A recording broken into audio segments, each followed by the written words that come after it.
start. I think you have heard this story, right? Have you heard the story of how Newton discovered the laws of motion? All right. So basically,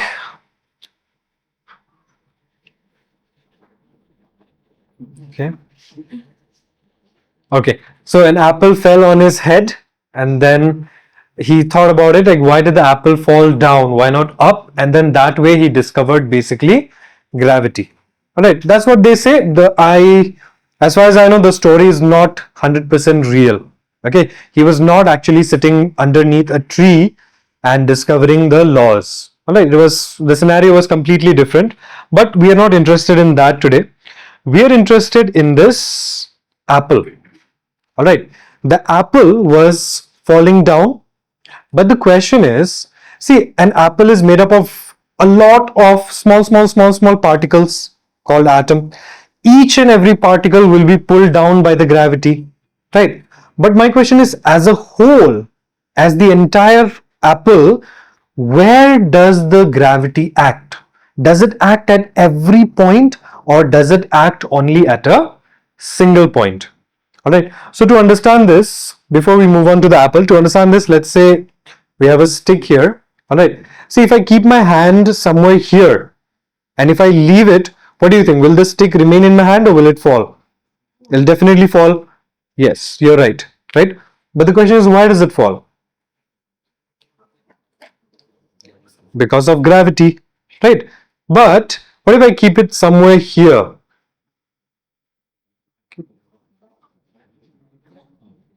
Then it's not falling. So why is it that in this case it's balancing itself out, but in this case it's going to fall?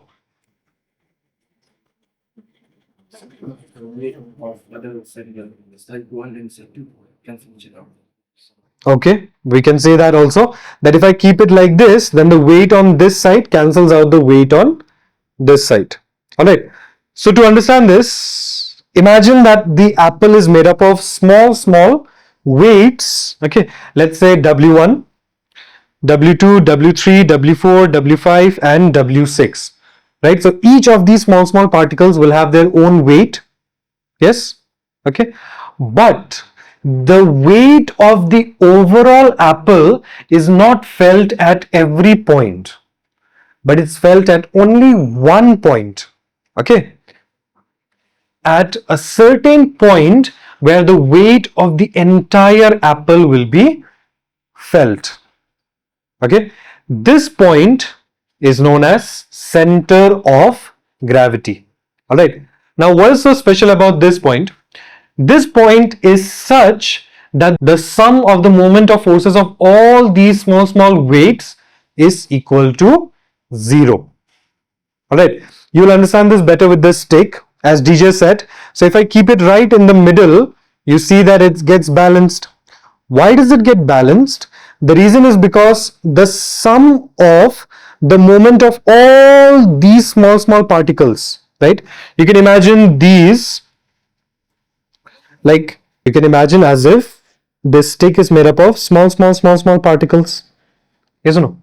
Yes. If you can divide into small pieces, each particle will have its own weight. Yes.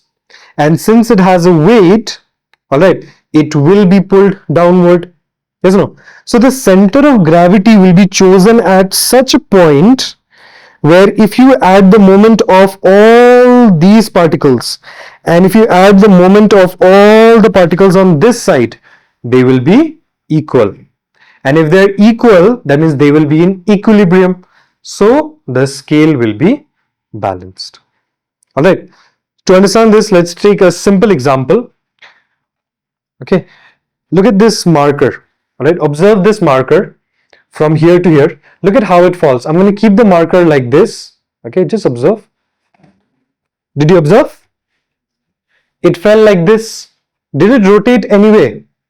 So if it does not rotate anywhere, that means it is in rotational equilibrium. And we know that for rotational equilibrium, the sum of the moment of forces must be equal. Yes or no? See, if I leave it, drop it like this, it's going to fall like this. If I drop it like this, it's going to fall like this. Means an object that is falling freely under the influence of gravity will never rotate. If it does not rotate, that proves that it is in rotational equilibrium.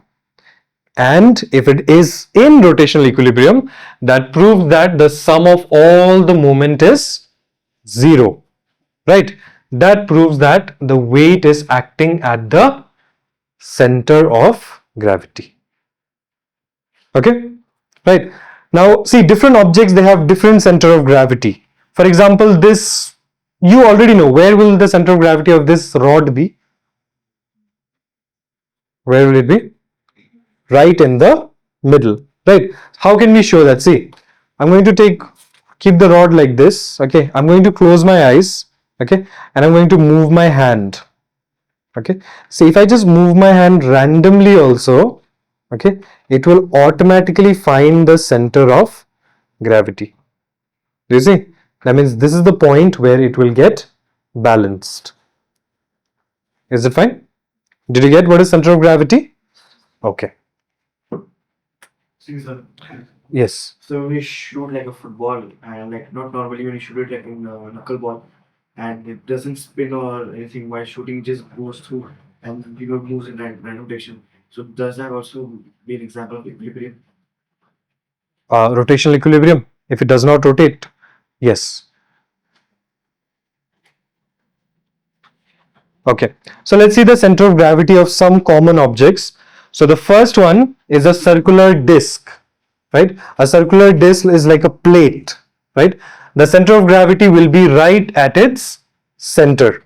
This slide is very important. Most of the time the questions are asked from this part only. Okay, so try to remember. I'll be asking you questions from here at the end of the presentation. For a ring, okay, something like this, okay, for a ring, the center of gravity will again lie at its center. That means somewhere here. Okay, the center of gravity will be here.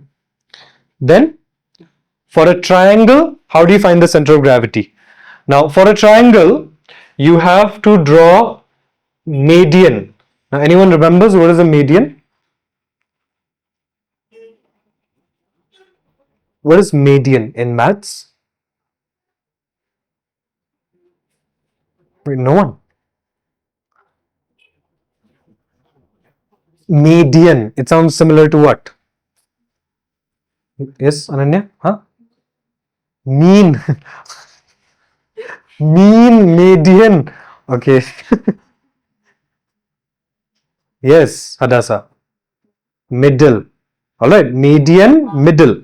Actually, median is basically if you take a vertex and from here you draw a line such that it's in the middle of this line, or we can say that such that it divides the line into two equal halves, then this line is known as the median. Alright. Similarly, how many medians can we draw? Yes, we can draw 3 median, one from here and one from here we can draw. So this will be equal. So all the 3 median will always intersect at a point called the centroid. Okay, very good. Centroid. This is where the center of gravity will be. Alright. So for a triangle, the center of gravity is at the centroid. Okay. Then for a parallelogram, it will be at the point of intersection of the diagonals. Wherever the diagonals intersect, there will be the center of gravity. Okay. Then for a uniform rod that I just showed you, the center of gravity will be right at the middle of the axis of the rod. Then for a cylinder, it will be right in the middle again. Is that fine? Okay, but the next two is very important. From here, questions can be framed. So the next one is a cone. For a cone, the center of gravity will be h by 4 from the base. Imagine that the height of the cone is h. So the center of gravity will be at a height of h divided by 4. Okay, for example, if let's say we have a cone whose height is 16 centimeter, so where will the center of gravity be? It will be at a height of 4 centimeter from the base. This is known as the base. So from here, if you measure 4 centimeter, this is where the center of gravity will be. Okay. Now the question can be twisted. In exam question can be twisted like this. We have a cone, a hollow cone, or sorry, a solid cone, and let's say its height is 16 centimeter. Where will the center of gravity be from the apex? This point is known as apex. This is known as the base, but this point is known as the apex. So can anyone answer? Where will the center of gravity be from the apex? Yes, Hadassah? It'll be at height of 12. Why 12? Can you explain? So the center of gravity and base to the is 4 centimeters. So 16 minus. Very good. Very good, Hadassah. So from here, the height will be 4 centimeter. Since the total height is 16, so obviously if you measure from the apex, it will be 12 centimeter. Okay. And lastly, for a hollow cone. For a hollow cone, the center of gravity gets shifted upward from the base. So if the center of gravity, if let's say the height is 16 centimeter, now the center of gravity will be at a height of h by 3. Okay, let's not take 16, let's say 15. So 15 divided by 3, which is 5 centimeter. So it will be at a height of 5 centimeter somewhere here. So the center of gravity will be raised. So did you get it? All right. So have a look at these slides. Try to remember. I'm going to ask you a question. So my question is, in a solid cylinder, the center of gravity is right at the center. But for a cone or for a hollow cone, the center of gravity is not at the center. Why? Because the base and the tip of the cone are not on the same circumference. Okay. Irene?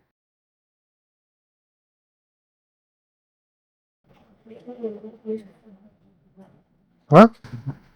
Therefore, the base the base it increases. Yes, very good. Very good, Irene and DJ. You both are right. That if you see a solid cylinder has a uniform shape, right? Right from the top to bottom, it is uniform. But for a cone, if you see, it's very thin at the top. But as you go down, it's becoming bigger. So the center of gravity will also shift downward. All right. That is our topic. So what are the factors that affect the center of gravity, right? So the thing that affects the center of gravity is the shape or its mass. For example, okay, I'm going to take a very simple example. Let's say this pen. Where do you think its center of gravity is? In the middle. Very good, Abby, because it's a cylinder. So it'll be somewhere in the middle. But what if I take out the cap from this end and I put it here? Will the center of gravity be still here? No. The center of gravity will shift. So it will get shifted this side, probably here. Yes or no? So you see, center of gravity is not fixed. If you change its shape or the way the mass is distributed, center of gravity can change. Is it fine? Yes? Okay. So this is very important. All right. I have not seen any question based on this so far. So maybe next year we can expect. Okay. Right. Okay. So lower the center of gravity, higher will be the stability. It means what? It means if the center of gravity of a body is at a lower height, it will be more stable. Let me give you an example. Let's take this marker only. Okay. We can do a lot of things with this marker. So I'm going to show it in a paper so that you can see. See, when I keep the marker like this, right, the center of gravity is here. It is at a higher height, right? So is it stable or unstable? Well, it's pretty much stable, but then what if I keep it like this? Now you see the center of gravity, okay, this is the thing. The center of gravity is at a very low height. So this is more stable. Do you agree or not? Right? So that means what? That means if the center of gravity is up, it will not be stable. But if the center of gravity is close to the ground, it will be stable. Alright? So that's what this line says. Lower the center of gravity, higher will be the stability. For example, I'm going to take DJ's example only. For example, this is Bugatti Chiron. Alright, it's the fastest car in the world. Right? And this is our WagonR. Right? Not so fast. So if you notice, right, even in Shillong we have a Lamborghini. Have you seen the red one? You will see that these cars have a very low height. Yes or no? Not because the people are short. The reason is because when you make the car short, the center of gravity will automatically shift down. When the center of gravity is down, the car will be more stable and they can go with a higher speed. So for these type of cars, the center of gravity is kept in such a way, I mean, the shape is designed in such a way that the center of gravity is shifted down. But for these cars, the center of gravity is a little bit high. I'm exaggerating here, but then the center of gravity is obviously higher than that. Is that fine? Okay. You will see this in Shillong also. I have seen very few times, but you will see this. People with sunroof in the car.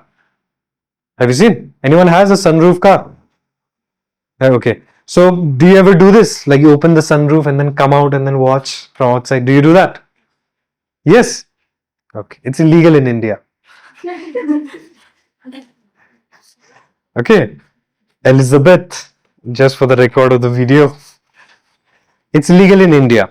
Okay. Why do you think it's illegal in India? Why do you think it's illegal? It's so fun, no, Elizabeth? Fresh air. Isn't it? Are you together? Acha. Tanya. So why do you think it's illegal? It's actually for your own safety. Suppose you experience a drag on your face when the car is going too fast. Yes.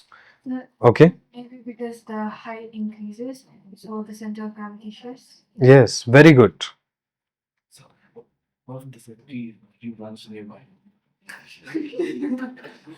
Yeah, that is also maybe what if there's a tree branch nearby. Unless you are like gigantically tall, you're gonna hit a tree.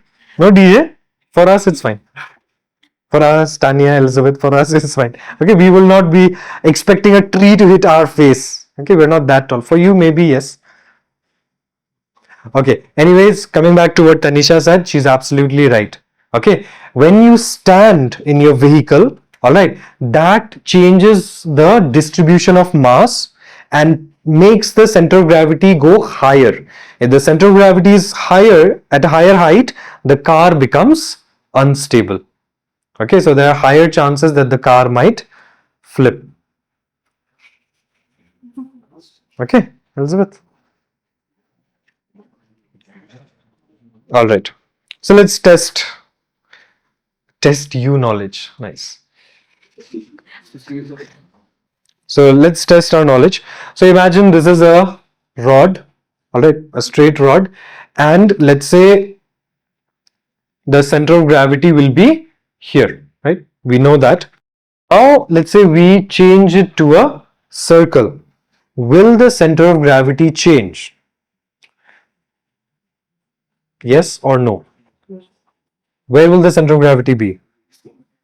It will still be at the center of the circle. But what is the difference between this and this? You can see the difference. Here the center of gravity is on the body. Yes or no? The point of center of gravity is on the body, but here the center of gravity is outside the body. Yes or no? So that is also possible. It is also possible that center of gravity can lie outside the body. For example, this ring, I told you the center of gravity is here, but see, this part is empty, right? So the center of gravity can be outside the body. Again, this question also I have not seen so far, that can the center of gravity be outside a body? So yes, for a circular ring, the center of gravity is outside the body. All right. Okay. So imagine we have a cone of height 12 centimeter, and now you filled it up with ice cream. All right. You went to a stingy ice cream wala and he gave only till here. Okay. That is required for the physics to work. So imagine that the height of the cone has not changed, but now your ice cream is filled with ice cream. Your cone is filled with ice cream. Okay, my question is, will the center of gravity change? Yes or no? Abigail? Yes? Just because everyone said yes, you heard them, no? Okay, and then I'm going to point this question to you only. Why yes?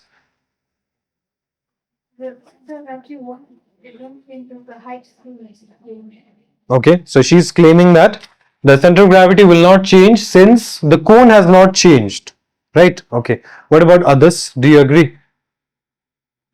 Will the center of gravity change or not change? It will change. Okay, then I'll give you the question. Tell me, how will... Okay, very good.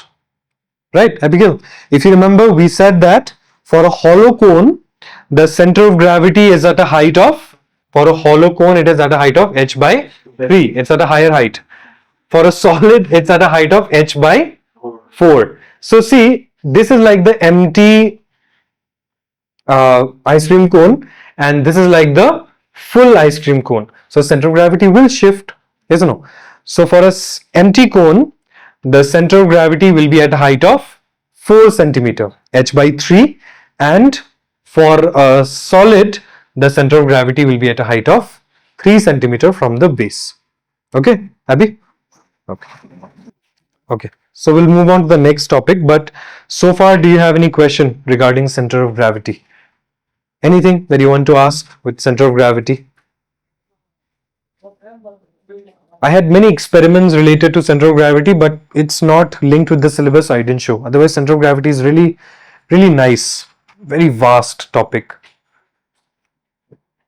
Anything you want to ask? Why does the center of gravity in a solid cone changes? Yeah. Did you all hear that? Yes. So she asked a very nice question. She's asking that, okay, in a hollow cone, the center of gravity is at a height of h by 3. But in a solid cone, the center of gravity is at a height of h by 4. So why does it change? Right? The shape has not changed. The shape has not changed, right? The shape is still the same. So why has the center of gravity changed? Anyone would like to answer? Maybe because we're adding mass to it. Or instead of we're adding like filling it up, so the weight must be increased. Yes, the weight or the mass will increase, but then why doesn't for a cylinder that happens? Imagine that you have a hollow cylinder and you have a solid cylinder. Now in a hollow cylinder also the center of gravity will be at the center. In a solid cylinder also center of gravity is at the center. Yes or no, Tanisha? Okay, good try. Anyone? Okay, see, the reason is because when you're filling it up, right? When you fill this up, let's break this into small portions. Okay, let's break this into small portions. So this portion will get less additional mass, and this portion will get more, and this portion will get more. So if you keep adding the mass, look at the portion that is on top of center of gravity. This will have way more mass than this. Yes or no? This is something that you must have observed in, let's say, a restaurant or something. Okay, let's say that in a restaurant you got, let's say you were supposed to get the juice this much, but they gave you only this much. Okay, so it doesn't seem like too much, right? It seems like, okay, fine, only little bit juice they didn't give. Yes or no? But in reality, they didn't give you almost half of the full container. Okay, why? Because you see, here the mouth is much bigger. So this part can contain more liquid. Yes or no? Coming back to this point, since you are filling this up, this portion, the mass gained by this portion will be more than the mass gained by the other portion. Okay, more mass can be here than here. So if more mass is added on this side, obviously the center of gravity will shift up. Okay, so that's why it will be at a height of h by 4. For example, 12, so it will be 4 centimeter, and here it will be 3 centimeters. Center of gravity shifted up by 1 centimeter. Did you get it? It's something similar to, like, imagine you're just standing, right? So your center of gravity will be right here, right? But if I carry a bucket, the center of gravity will shift toward the bucket because more mass has been added on this side. So wherever you add more mass, the center of gravity will shift that side. Okay, very good. So now let's see the next topic, that is uniform circular motion. All right. So before we look at examples, let's see the meaning of this. So motion, we know what does motion mean? Motion means a moving body, right? Circular means the path that the body is taking is a circle, and uniform means with a constant speed. So the entire definition comes up to be, uniform circular motion means when a body is moving in a circular path with constant speed. Okay, like for example, look at this animation. So the car is moving in a circular path with a constant speed. So that is uniform circular motion. Fine, that's simple. What? I just don't have fun. Example of uniform circular motion. Okay, what is it? Huh? Drifting. Oh my goodness. Yeah, nice. Done drifting. Don't drift from the topic, okay? Let's come back. So you got what is uniform circular motion? Okay. So what about the direction of velocity in a uniform circular motion? So we know that the speed is constant, right? But there is velocity, and velocity has direction. So in what direction is the velocity, right? So imagine that you are walking in a circular path. Okay, this is the best way to understand the direction. See, when you are here, what is the direction of your motion? This way, right?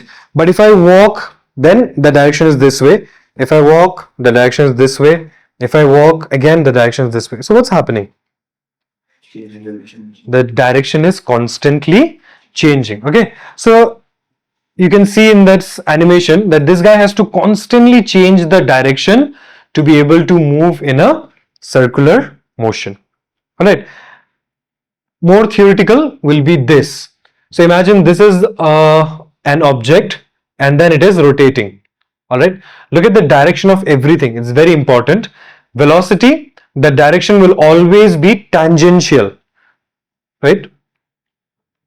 If it is a circular motion, from here if you draw a tangent, the direction will always be this way. All right, something like this. So remember that. And acceleration will always be towards the center. Okay, so two directions you have to remember from exam's perspective. One is the direction of velocity, so that will always be tangential, and direction of acceleration, which will always be towards the center. Okay, so what is the difference between uniform circular motion and uniform linear motion? So what do you think is uniform linear motion? Straight line with a constant speed. So something like this. So this is circular motion, but this will be linear motion. So what is the difference? See, one common thing is that both will have the same speed, right? So that's common.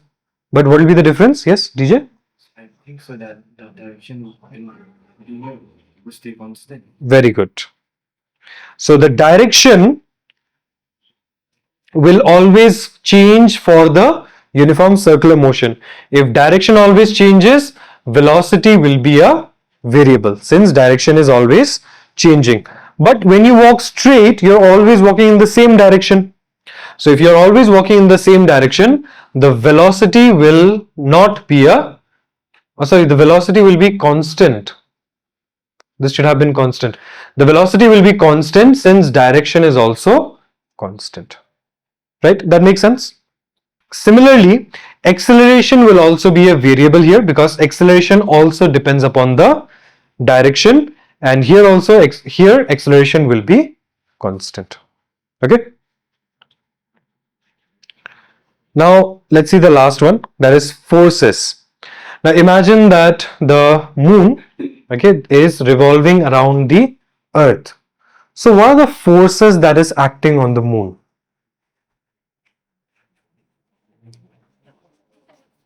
How is it possible that the moon is just rotating? See, moon is in space, it has no support, right? Then how is it possible that the moon is just revolving around? So, according to Einstein's theory of relativity, gravity is actually the bending of space-time curvature. So, there's no force being applied, but it's just that the Earth has a great mass, so that creates a bend in the space-time that causes, and since both of them are moving, so that causes the moon not to fall inside it but rotate around it. And since there's, yeah. Okay. What, he's going very high level physics. So what if the earth is not moving? So then moon will obviously crash inside because there's a curvature being formed. Huh. So So if the earth is not moving, then the moon will just fall down. yes, sir. Yes, sir. No, it won't. The reason why the moon does not fall down is because the moon is also moving. Okay, it depends upon the motion of the moon. If the moon stops revolving, then it will fall down like a ball rolling down. But since the moon is revolving around the earth, it will not fall down. It's just like electrons and protons. Okay, I'll discuss more on that. That's a very good way to think about it. So this is the moon. All right. See, obviously there is a force that is holding the moon towards the earth. Yes or no? The earth is pulling the moon towards itself. Yes. But if the earth pulls the moon towards itself, then the moon should come closer to us, right? But that also does not happen. The moon is revolving, but it's neither coming towards us nor it's going away. Yes or no? So there must be forces acting on it. Alright? What are the forces acting on it? So the first force is the force that is pulling the moon towards the earth, and that is the force of gravity. Yes or no? So in general, we call it the centripetal force. Alright? And the other force is the one that is pushing it away. Alright? And that is known as the centrifugal force. Alright? Centripetal means centrum, which means center. Petre means to seek. So centripetal means center seeking. That means it wants to go towards the center. Whereas centrifugal, fugus means fleeing, means running away. So it wants to run away from the center, right? It's very easy to get confused between these words. So try to remember it this way.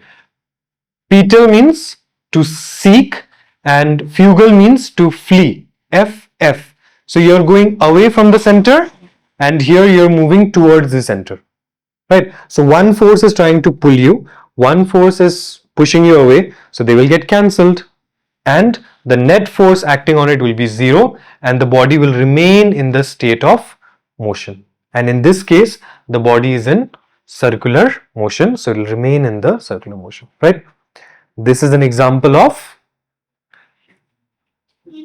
yes, we learned in the last class. This is an example of, yes, dynamic equilibrium. when the net force is 0, but the body is still in the state of motion. Okay, okay, very good, Elizabeth. Let's see some examples, like an electron revolving around the proton, right? So that is also a uniform circular motion.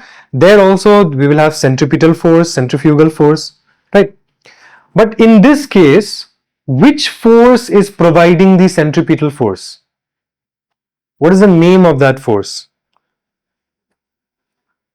Let me give you an example, like Earth and the Moon. The Moon is being attracted towards the Earth.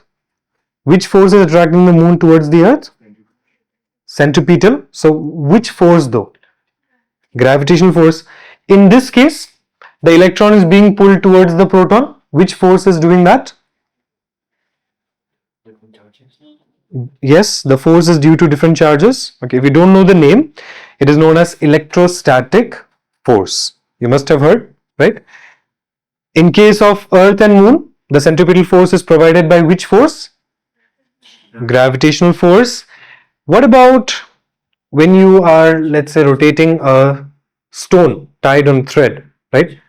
It is the tension provided by the string. Okay, as you rotate, the string gets pulled, right? That force is known as tension. Is it fine? Isn't the third one example of centrifugal? No, centripetal and centrifugal force is present everywhere. In uniform circular motion, centripetal force is present in the electron, centrifugal force is also present in the electron. On the Moon, centripetal, centrifugal both. On the stone, centripetal, centrifugal both. Okay, generally we use this as an example for centrifugal force, but that doesn't mean that centripetal is absent. Okay, okay, this is very important, the note. Centrifugal force is not a reaction force. No, it's not a reaction force, means it does not arise as a reaction to centripetal. See, centripetal force is in the downward direction, let's say. Centrifugal force is in the upward direction. So we think that, okay, maybe this centrifugal force is nothing but a reaction to centripetal. But that's actually not correct. Okay, why? Because according to Newton's third law, every action has equal and opposite reaction, right? And then there's another part to that law. Every action has equal and opposite reaction. Action, reaction don't act on the same body. What does that mean? See, when I punch the wall, I am giving a force to the wall. So that is an action. The wall is giving me back the force. So that is the reaction. So I am giving the action, the reaction is given by the wall. But in this case, centripetal and centrifugal force both are acting on the Moon. Yes or no? Yes, only one body is present. So it is not a reaction force. Okay. Actually, it is not a force only. It's not a real force, I mean. Okay, it is a fictitious force. It's an imaginary force that physicists use to explain the circular motion. Okay, we'll not go too deep into this, but you have to remember this. Okay.